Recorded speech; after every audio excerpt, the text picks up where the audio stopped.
बचपन से हमारी सबकी ये प्रोग्रामिंग करी गई है, बचपन से ही, कंपटीशन की और कंपैरिजन की। स्कूल में कंपटीशन, घर में कंपटीशन, भाई बहन का आपस में कंपटीशन। वो बहुत अच्छा है पढ़ाई में, तू बिल्कुल बेकार है। वो कितना अच्छा खेलता है, तू क्यों नहीं खेल पाता। वो कितना अच्छा दिखता है, तू इतनी अच्छी क्यों नहीं दिखती। कंपटीशन एंड कंपैरिजन्स, इससे हुआ क्या, हमारे माइंड की प्रोग्रामिंग हो गई। हम चाह करके भी इस दुनिया को बिना किसी कंपटीशन के, बिना अपने आप को किसी और से कंपेयर किए देख ही नहीं सकते। या तो हम किसी को अपने से कंपेयर करेंगे, उसको अपने से ऊपर बिठा देंगे, या उसको अपने से नीचे गिरा देंगे। इस प्रोग्रामिंग को अगर तोड़ना है तो एक सवाल को बीच में लगाना ही होगा, उसके बिना ये प्रोग्रामिंग नहीं टूट सकती। आप ऑटो पायलट पे चलते ही चले जाओगे, फंसते ही चले जाओगे, आपको समझ ही नहीं आएगा कि मेरी प्रॉब्लम्स की जड़ क्या है। आपके पास में एक छोटी गाड़ी है, आपने देखा कि आपका जो पड़ोसी है उसके पास में भी छोटी गाड़ी थी, अब वो एक बड़ी गाड़ी ले आया। आपके पास में सेंट्रो है, वो होंडा सिटी ले आया। आपका बहुत खास दोस्त है, वो भी इंजीनियर है, आप भी इंजीनियर हो, दोनों एक तरह का काम करते हैं। अब जब भी आप उसकी गाड़ी को देखोगे तो क्या होगा, कंपैरिजन आएगा कि उसके पास में ये है, मेरे पास में ये नहीं है। तो आपके अंदर एक डिजायर उठेगा उस लेवल पे, बल्कि डिजायर नहीं, सबसे पहले एक विश उठेगी कि काश मेरे पास भी एक ऐसी बड़ी गाड़ी हो। अब ये विश धीरे धीरे जैसे जैसे आप उसकी गाड़ी को देखते चले जाओगे, उसके बारे में सोचते चले जाओगे, ये डिजायर बन जाएगी। अब देखो ये डिजायर किस तरीके से फंसाएगा आपको, कि आपने उसके वो गाड़ी देखी और आपके अंदर डिजायर उठा कि मुझे ये गाड़ी चाहिए, बड़ी गाड़ी चाहिए, और आपका दिमाग चलना शुरू हो, माइंड में इमेजिनेशंस आनी शुरू हो गई कि मुझे ये चाहिए चाहिए चाहिए चाहिए।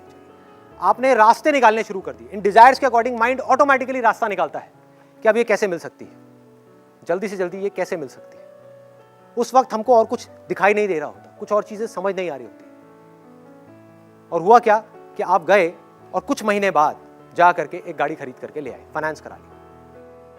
आपकी इतनी कैपेसिटी नहीं है उस गाड़ी को अफोर्ड करने की, लेकिन डिजायर बहुत स्ट्रांग था, तो उसने वो करवा दिया काम आपसे।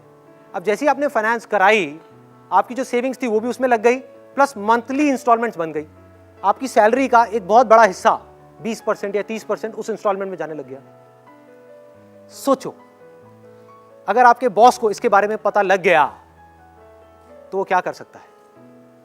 उसको ये समझ आ जाए कि आपके अंदर इस गाड़ी को खोने का डर है कि अगर किसी वजह से मेरी ये गाड़ी मेरे हाथ से चली गई तो मैं क्या करूंगा, इस सोसाइटी में जाकर के कैसी अपनी शक्ल दिखाऊंगा लोगों को। छोटी गाड़ी में आ गया वापस से बड़ी गाड़ी से, तो उस गाड़ी से आपको इतनी अटैचमेंट हो गई, उस पर किसी ने स्क्रैच मारा तो लड़ाई झगड़ा, कुछ भी हुआ तो प्रॉब्लम। हम चिपकते ही चले जा रहे हैं उस गाड़ी से, और उस चिपकने की वजह से क्या हुआ, उस डिजायर की वजह से क्या हुआ, अब आप पूरे के पूरे ट्रैप में फंसते चले जाओ। ये मैंने एक गाड़ी का एग्जाम्पल लिया है, ऐसे और बहुत सारे एग्जाम्पल्स हैं। और हुआ क्या कि जैसे उस बॉस को ये समझ आया कि अब आप इस नौकरी को छोड़ना अफोर्ड नहीं कर सकते, अगर आपने छोड़ी तो आपकी इंस्टॉलमेंट्स इतनी ज्यादा है इस गाड़ी की, क्या प्रॉब्लम में आ जाओगे। तो अब वो बॉस क्या बोलेगा आपको कि आपको डेली 2 से 3 घंटा ओवर टाइम करना है। क्या आप मना कर पाओगे? यस और नो? नहीं कर सकते। आप फंस गए हो और आप इस चीज को समझ ही नहीं पाओगे आप फंसे किसकी वजह से हो। आपके अंदर एक डर पनपेगा कि अगर मैंने जॉब छोड़ दी और 3-4 महीने तक मुझे कहीं और जॉब नहीं मिली तो मेरा क्या होगा, ईएमआई कहां से दूंगा, मेरे घर के खर्चे कहां से निकलेंगे, ये कैसे होगा, वो कैसे होगा।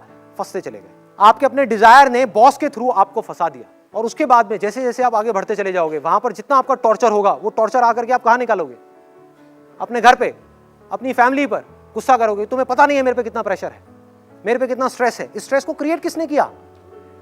जहां आपके डिजायर्स की वजह से आपने अपनी चादर से ज्यादा पैर फैलाए, प्रॉब्लम शुरू। अब सोचो इसमें करना क्या है, इस सिचुएशन से कैसे निकल सकते हैं।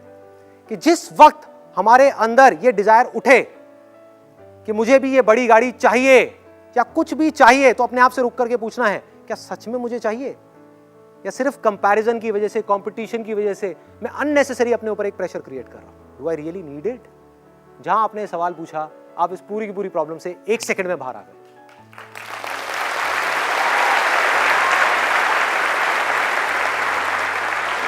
आपकी इंटेलिजेंस बीच में आ गई, वो आपको बचा सकती है। डिजायर को उठने से पहले ही आपने खत्म कर दिया।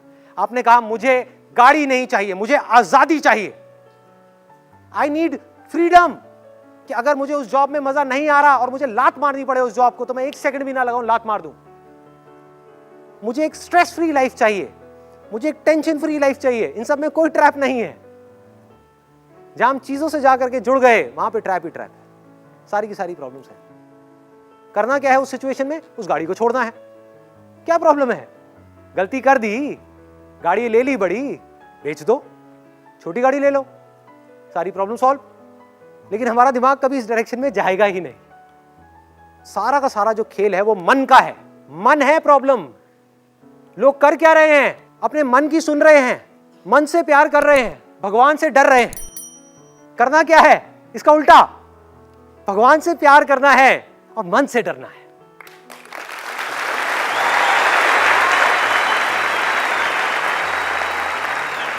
ये मन है जो हमको फंसा रहा है। ध्यान से पकड़ो।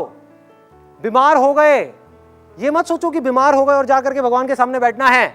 ये सोचो कि मैं बीमार क्यों हुआ। क्योंकि जब मैं किसी शादी में गया या जब जाता था कहीं पर भी, तो इतना सारा खाना देख करके मुझसे रहा नहीं जाता था। मेरा मन करता था कि मैं सब कुछ खा लूं। तो हमने क्या किया? अपने पेट की भूख को मिटाने की बजाय अपने मन की भूख को मिटाने की कोशिश करी, जिसकी भूख कभी मिट ही नहीं सकती। खाते रहे खाते रहे खाते रहे, जा करके हॉस्पिटल में पहुंच गए। अब भगवान को बोल रहे हैं, भगवान तूने ये क्या कर दिया। अरे वो भी हंसता होगा, कहता होगा भाई कर क्या रहा है तू, देख तो सही तेरा मन तुझसे क्या करवा रहा है। इस मन को वश में करना है। मन क्या है? डिजायर्स और अटैचमेंट्स, दैट्स इट। आप खुद एक चीज से या एक सिचुएशन से या एक इंसान से अटैच हो जाते हो। जहां आप उसके साथ में चिपक गए तो क्या होगा? उसका सुख दुख आपका सुख दुख बन गया। वो मिला तो खुश, नहीं मिला तो परेशान। किसने कहा है चिपकने के लिए? फॉर एग्जाम्पल, अगर आपको उठा करके आपकी गाड़ी की वजह से आपके बॉस ने एक पिंजरे में डाल दिया, पिंजरा ही हो गया ना, कि ना आप उस जॉब में मजा आ रहा है आपको, ना उसको छोड़ सकते हो ना कर सकते हो। बेमन के किसी काम को करोगे तो क्या तरक्की करोगे उसमें? कहां आगे बढ़ोगे? काम का असर किस पे आएगा? रिलेशनशिप्स पे आएगा। सब कुछ जुड़ा हुआ है और हम फंसते ही चले जाएंगे। हमें बनने के डिजायर्स पैदा करने हैं कि मुझे कुछ बनना है, जो भी मैं आज हूं उससे बेटर बनना है। मैं एक पेंटर हूं तो मुझे एक बेटर पेंटर बनना है, मुझे और चाहिए। ये खतरनाक डिजायर है। साइंस क्या है? It's all about questioning. अगर एक सवाल नहीं होता तो आज साइंस नहीं होती। एक आदमी आराम से पेड़ के नीचे बैठा हुआ था, उसके पास में एक एप्पल गिरा। सर पे गिरा था या पास में गिरा था? सर पे गिरा था। जहां भी गिरा था, सर पे गिरा, पास में गिरा, एप्पल गिरा। उसने देख करके पूछा कि एप्पल नीचे क्यों आता है, ऊपर क्यों नहीं जाता? And law of gravity was born in that particular moment. Question क्या है? एक डिजायर है। एक डिजायर है कुछ जानने का। जो आपने पूछा ना, किस तरह के डिजायर सही है, किस तरह के नहीं है। Questioning is also a desire which will lead you down to intelligence, जो आपकी इंटेलिजेंस को बढ़ा देगा। और एक डिजायर है चीजों का, जो आपकी इंटेलिजेंस को कम कर देगा। एक क्वेश्चन पूछो कि हम ये कर क्यों रहे हैं, कि मैं अपने पड़ोसी की गाड़ी को देख करके ये क्यों चाह रहा हूं कि मुझे भी वो गाड़ी चाहिए। ये मेरा अपना डिजायर है या बचपन से मेरी ऐसी कंडीशनिंग हुई पड़ी है, बचपन से मेरी ऐसी प्रोग्रामिंग हो गई है, competition competition competition, comparison comparison. क्या उस गाड़ी में बैठने के बाद में बहुत मजा आने वाला है? क्या वही जिंदगी है या जिंदगी कुछ और है? पिंजरा जैसा मर्जी हो, सोने का भी हो, है तो पिंजरा ही ना भाई। किसी भी चीज का डिजायर एक सोने के पिंजरे के जैसा है जो हमको कैद कर देता है। क्वेश्चन पूछने का डिजायर बढ़िया है, आपकी इंटेलिजेंस को बढ़ाएगा। किसी भी काम में आपको एक्स्ट्रा ऑर्डिनरी होने के लिए आपको क्वेश्चंस पूछने ही पड़ेंगे। बिजनेस में आपको डेली 1000 बार सवाल पूछने पड़ेंगे कि मेरे कस्टमर्स को क्या चाहिए, क्या चाहिए, क्या चाहिए। उनकी रिक्वायरमेंट को समझना है, अपने आप को बेटर बनाना है। जिसकी सवाल पूछने की आदत है वो किसी भी फील्ड में चला जाए, वो कामयाब हो जाए।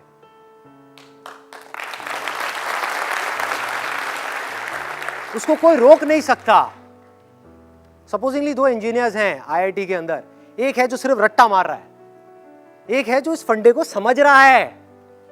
जिसको फंडा समझ आ गया वो किसी भी प्रॉब्लम को सॉल्व कर सकता है, लेकिन जिसने रट्टा मारा वो सिर्फ एक ही प्रॉब्लम को सॉल्व कर सकता है। जिसने रट्टा मारा उसका दिमाग ऐसे है घोड़े की तरह। जिसने बेसिक्स को समझ लिया वो कुछ भी कर सकता है। अब बेसिक्स को वही समझ सकता है जो क्वेश्चंस पूछ सकता है, सही तरह के क्वेश्चंस, सही जगह पर पूछते चले जाना है, पूछते चले जाना है, पूछते चले जाना है। उससे माइंड शार्प होता चला जाएगा।